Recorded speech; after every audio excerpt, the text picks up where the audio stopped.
In this lesson, you will use probabilities to make predictions. Before we start, let's review what theoretical probability and experimental probability is. Theoretical probability is what you expect to happen.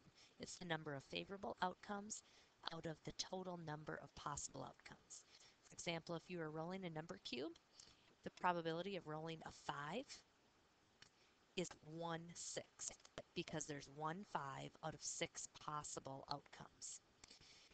If I asked you the theoretical probability of rolling an even number, it would be 1/2 because there are 3 even numbers out of 6 possible numbers, and 3/6 simplifies to being 1/2. Probabilities are a number between 0 and 1. 0 meaning it is impossible, it can't happen.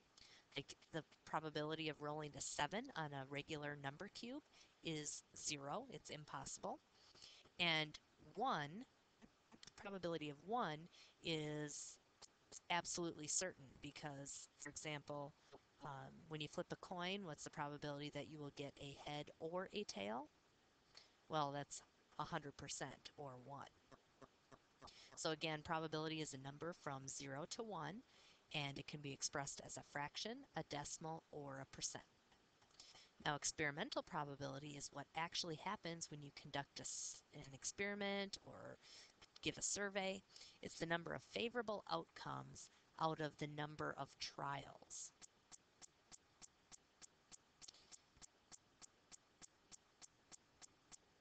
In our first example, it says 300 people were surveyed as to how they keep track of time. What is the experimental probability that a person uses his or her cell phone? Well, the cell phone was 185 people use a cell phone to keep track of time. So it was 185 favorable outcomes out of the number of trials, or in this case, the number of people surveyed, which was 300. So 185 out of 300. Now you can either simplify that fraction. If you simplify the fraction, you get 37/60ths. Or you could write this as a decimal by doing 37 divided by 60.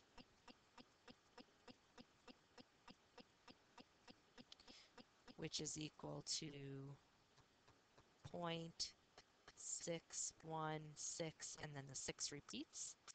Or you could write it as a percent by moving the decimal 2 places to the right, which would be 61.6 repeating percent. So you can write it in any one of these 3 forms. What is the experimental probability that a person uses his or her watch to keep track of time? Well, watch was 57 people out of 300, which simplifies to be 19 out of 100. By the way, I know that both these numbers can be divided by 3 because the divisibility rule about 3 is if you add the digits together, such as 5 plus 7, you get 12.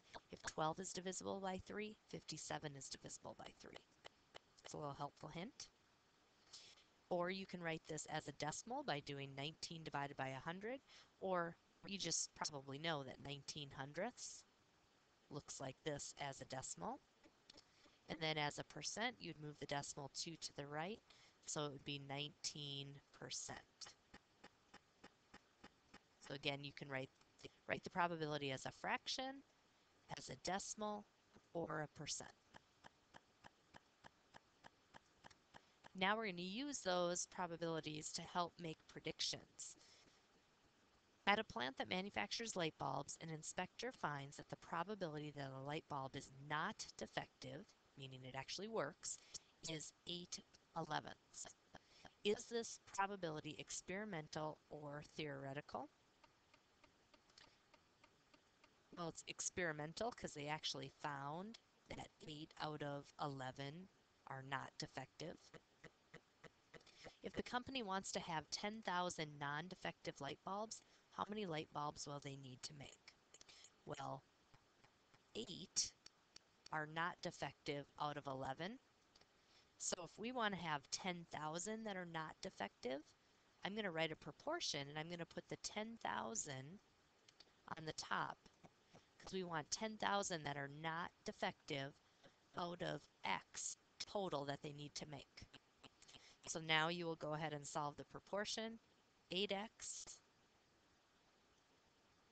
equals 10,000 times 11, which is 110,000.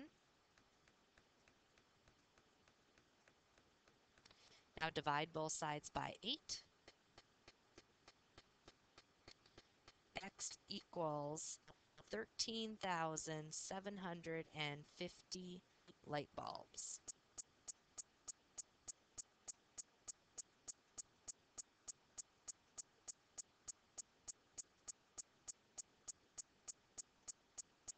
You may want to try this last example on your own. It says in a recent survey of 150 people, 18 responded that they were left-handed. If an additional 2,500 people are surveyed, how many would be expected to be left-handed? So right now, 18 were left-handed out of 150 total people. So that was the experimental probability, 18 out of 150. Now we want to know how many you would expect to be left-handed out of 2,500 people that they survey. So we're going to put the 2,500 on the bottom since that's the total people surveyed.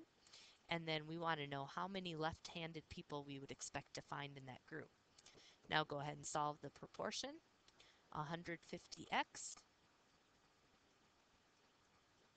equals 18 times 2,500. 18 times 2,500 is 45,000.